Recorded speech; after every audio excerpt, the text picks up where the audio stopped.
जय महाराष्ट्र मित्रांनो, स्वागत आहे तुमचं या मराठमोळ्या चॅनलवरती, ज्यामध्ये आज आपण बघणार आहोत BCS syllabus for Savitribai Phule Pune university. की BCS मध्ये कोणकोणते सब्जेक्ट असतात तुम्हाला साठी जी सावित्रीबाई फुले पुणे युनिव्हर्सिटी आहे. तर चला व्हिडिओला सुरू करूया.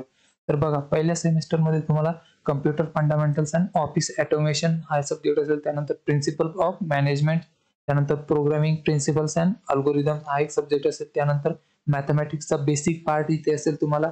त्यानंतर बिझनेस कम्युनिकेशन हा सब्जेक्ट असतो. त्यानंतर सेकंड सेमिस्टरमध्ये सी प्रोग्रामिंग एकदम बेसिक पासून तुम्हाला शिकवली जाते. त्यानंतर ऑर्गनायझेशन बिहेवियर हा एक सब्जेक्ट असतो. त्यानंतर digital electronic and computer organization हा एक सब्जेक्ट असतो. त्यानंतर मॅथमॅटिक्स ॲडव्हान्स पार्ट इथे असतो तुम्हाला. त्यानंतर डाटा स्ट्रक्चर हे सब्जेक्ट असतं जर तुम्ही BCS करत असाल पुणे युनिव्हर्सिटीमधून तर. आणि याच्या रिलेटेड काही डाऊट असेल किंवा क्वेश्चन असेल तर तुम्ही कमेंटमध्ये मला विचारू शकता. मी तिथे नेहमी रिप्लाय देत असतो.